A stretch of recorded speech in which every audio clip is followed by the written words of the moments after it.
हेल' लोगोफोर, बे समाव नोंथांमोननि गेजेराव 1852 मायथाइनि जिहेतु भारताव जानाय सान्थ्रि बिग्रायनाय दा बिनिनो मोनसे गोथां सावगारि नोंथांमोनहा दिन्थिनो लानाय जादों आरो बियो लेटेस्ट खौरां। दा बिखौ नोंथांमोनहा जोबजासिम नायलांबा बुजिजोबनो हानाय जागोन गासैखौबो। दा खोथाया जाहैबाय नोंथांमोना बयबो मिथिगौ 1852 मायथाइनि भारताव जानाय भारतनि सान्थ्रि बिग्रायनायनि खोथा। दा जाय बिग्रायनाया इंराजनि खुंथाय समाव इंराजफोरनि सान्थ्रि हानजायाव भारतनि मानसिफोरा साख्रि मावदोंमोन आरो बै भारतारि इंराजफोरनि सान्थ्रिफोरानो बे बिग्रायनायखौ खालामदोंमोन। जेराव बेनि गुदि सङोब्ला जोङो नुनो मोनगोन दि गिबियाव 1857 मायथाइनि 29 मार्च खालि मंगल पान्डे बिथांनि दैदेननायाव इंराजनि बेरेकपुर सान्थ्रि केम्पआव गाग्लोबजेननाया जादोंमोन आरो जेराव सान्थ्रिनि सासे गोजौ बिबानगिरियाबो बेयाव थैनांदोंमोन। दा बे दायनि थाखायनो मंगल पान्डे आरो बिथांनि गोख्रों मदद खालामफानाय ईश्वर पान्डेखौ इंराजफ्रा फासि होदोंमोन। लोगोसे गोबां भारतारि सान्थ्रिफोरखौ इनायै साजा होदोंमोन आरो बुथारदोंमोन। फारसेथिं बे बिग्रायनायखौ भारतनि गासैबो जायगायावनो खालामबोबाय थादोंमोनबो, जेरै 10 मे खालि मिराट आरो दिल्ली। दा बिदिनो भारतनि गुबुन गुबुन दाब दाब जायगायाव मोनफानि उनाव मोनफा बे बिग्रायनाया जादोंमोन। आसामावबो बे बिग्रायनायखौ मनिराम देवान मुंनि सासे सुबुङा बिग्रायनो लाजेनदोंमोन, जायनि थाखाय बिथांखौबो 1858 मायथाइयाव जरहाटआव फासि होनायबो जादोंमोन। दा बे गेदेरथार जाथाया जादोंमोन इंराजनि बेथन जाना साख्रि मावनाय भारतनि मानसिफोरनि सायाव, आरो बेनो गिबि इंराजनि बेरेखा बिग्रायनायमोन। जाय समाव इंलिस इन्डिया कम्पानिया भारतखौ बेंदोंमोन बे समखालिनो बेयावनो सुबुंखान्थियारि सरखार नङामोन। बेखायनो इंराजफ्रा बेनि फिन साजा महरै बिग्रायारि सान्थ्रिफोरनि सायाव जोबोद गिख्रंथाव आरो साजा होदोंमोन। बबेखौबा बुथारदों, बबेखौबा जोबनानै दोनदों, बबेखौबा बबे खनायाव माबायदि साजा होदों जों बेखौ जोबोद संदाननि गेजेरजोंबो मिथिजोबनो हायाखै। जायनि थाखाय सान्थ्रि बिग्रायनाय होनबा बयबो भारतावनो जोबोद गिख्राङो, जारिमिनखौ बोलाबानो मुलुगावनो।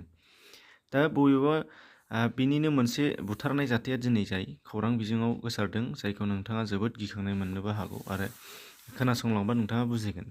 दा लाल्लान्टप आरो इन्डियान एक्सप्रेस बे मोननै खौरां बिजोङाव होनाय बादिब्ला थांनाय 2014 मायथाइयाव पान्जाबनि आजनाला मुंनि मोनसे जायगायाव मोनसे खरं जावनाय हाखराव गासै 246 सा भारतारि आर्मिफोरनि गोथैनि हारा बोखांनो मोननाय जादोंमोन होनदों। आरो बे हाराफोरखौ बिगियानारि आदबै नायबिजिरनो थाखाय मोनसे ग्रुप दानानै बिजिरनो होनाय जादोंमोन होनदों पान्जाबनि इउनिभारसिटियाव। दा बे आरो बिनि उनावनो बे रिपर्टखौ देग्लाय 2022 मायथाइनि थांनाय 26 एप्रिल खालि फ्रन्टियार्स इन जेनेटिक्स मुंनि मोनसे जार्नेलाव फोसावनानै होनाय जादों होनदों। जेराव बैफोर हाराफोरखौ बिजिरनानै नुदोंदि बैफोर हाराफोरा इंराजनि समनि सान्थ्रि हानजा 26 नं बेंगल इनफेन्ट्रिनि सान्थ्रिफोरनि हारा मोनदों, जायखौ 1857 मायथाइनि सान्थ्रि बिग्रायनायाव इंराजफ्रा जोबोद गिलु बालुयै बुथारनानै बे खरंआव सोनानै दोनजोबदोंमोन। टटेल बिथांमोनहानो जादों 246 सा, साननानै नायहरदो। दा बेनि फोरमानखौ सासे ब्रिटिश अफिसारनि गावारि बिजाबाव लिरनानै दोननाय खोथा बिनिफ्राय मोनदों होनदों। आरो फारसेथिं जाय खरंआव हाराफोरखौ बिजिरनायाव गासै 9646 ता सेम्पोलफोर मोननाय जादों होनदों। आरो बै समाव सान्थ्रिफोरजों थाफानाय गहेना पाति, मेडेल, माखासे बिबांनि हाथियार बोखांनायाव बेफोर फोरमानफोरखौ मिथिनो हानाय जादों होनदों। आरो जेराव बे माखासे मेडेलफोराव इंलेन्डनि बै समनि रानि भिक्ट'रियानि सावगारि आरो माखासे बिनिनो फोरमान बेयाव बोखांफानो मोननाय जादों होनदों। जायनि थाखाय बेखौ 1857 मायथाइनि सान्थ्रि बिग्रायनायाव बे जाथाया जादोंमोन होननानै फोरमान खालामनो हानाय जादों होनदों। फारसेथिं बैफोर सुबुंफोरा फ्राय 21 बोसोर बैसोनिफ्राय 49 बोसोर बैसोनि मानसि जागौमोन होनदों बे सान्थ्रियाव हाबनाय सुबुंफोरा। दा नोंथाङा आन्दाज खालामनो हाबाय जानांगौदि बियो बेसे सोमोनांथाव आरो बेबायदि बेसेबां जायगायाव इंराजफोरा भारतारि मानसिफोरखौ एबा भारतारि रौनियाफोरखौ सान्थ्रि बिग्रायनाय समाव बुथारदों। दा बिनिनो जायफोरखौ जोङो मिथिनो हाबाय एबा जायफोरखौ जोङो बोखांनो हाबाय आरो बै समाव जायफोरा जालांबाय बेखौसो जों मिथिबाय। नाथाय दिनैनि दिनाव बेबायदि बोखांनो मोननाय बादि बबे खनायाव सोर माबायदि अनागारि खालामजादोंमोन बेनि बागै जोङो मोनजोबनो हायाखै। एबा बेफोर मोननाय आरो मोननैखौ सानहरोबा जोङो जोबोद साननो गोनां आरो गिलु बालुमोन बै समनि जाथाया। दा जारिमिननि बादिब्ला बियो माब्रै जादों एबा मानि थाखाय जादोंमोन सान्थ्रि बिग्रायनाया, दा बिनि बागै गोबाङानो मिथिया जानो हागौ आरो जुदि नोंथाङा मिथिनो लुबैदोंबा जेब्लासिम खोनासंलांबा मिथिनो मोनगोन। दा जारिमिननि बादिब्ला इंराजफोरा भारतारिनि सायाव जोबोद रांखान्थि, राजखान्थि आरो धर्मनि आरो सान्थ्रिनि गासिबो बिथिङाव बिसोरो माने नासयदों, सोबख'नानै लांदों। बे बाथ्राखौ नोंथाङाबो मिथिगौ। दा बिनिनो सान्थ्रिनि सायावबो अनागार खालामनाया जोबोद गोहोगोरा एबा बांसिन खालामदोंमोन होनदों। जेरै भारतनिफ्राय इंराजनि सान्थ्रियाव हाबनाय सुबुंफोरनो थाखाय एखे खामानि मावनाय, एखे रेंकआव थानायबाबो इंराज मानसिनो बांसिन होयो, भारतनि मानसिनो खमसिन होनाय जायोमोन होनदों बेथनखौ। फारसेथिंजाय गिदिर गिदिर बिबान माने जायफोर सान्थ्रि हान्जानि गोबां इन्सपेक्टर लानानै बेबायदि गुबुन गुबुन बेबायदि रेंक दङ, दा बेफोरखौबो भारतनि मानसिनो होनाय जायामोन होनदों।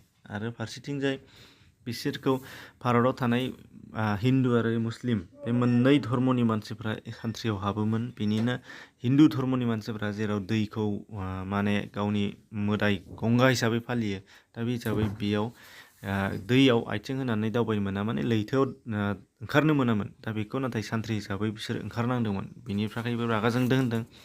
आरो बेनिफ्राय बांसिन गिदिरथार रागा जोंनाया जाहैदोंमोन होनदों, बे जाहैबाय एनफिल्ड राइफलनि जिथु गुलि पेकेट, बेयाव मोसौ मेजेम, अमा मेजेम लागायदों होननानै खौरां गोसारनाय। आरो बे खौरां गोसारनायनि सायावनो बिसोर सान्थ्रिफोरा बांसिनै रागा जोंदों। खारन जोंनिया भारतनिया इंराजनि सान्थ्रि मावनायफोरा गासै मोननै धोरोमनिमोन, हिन्दु आरो मुस्लिम।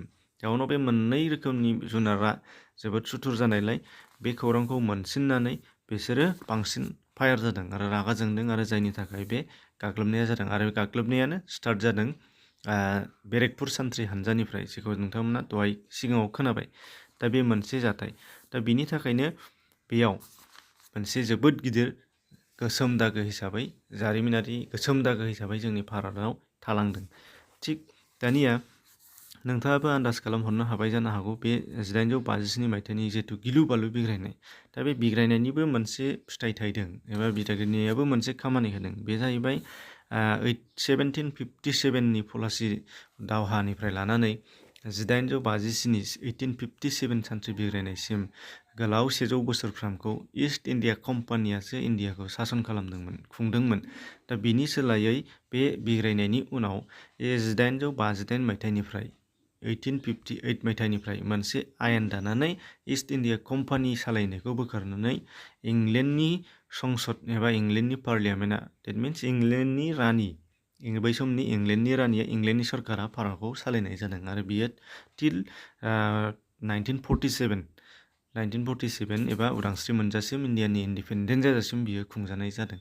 दा बेखिनिमोन। दा नोंथाङा बुजिनो हाबाय जानांगौ। दा बेबायदि गोबां गुबुन गुबुन खौरांफोर नोंथांमोना मोनबाय थानो थाखाय चेनेलाव गोदानै फैदोंबा फल' खालामबानो जाबाय, साबस्क्राइब खालामबानो जाबाय। एसेनोसै, गोजोन्थों।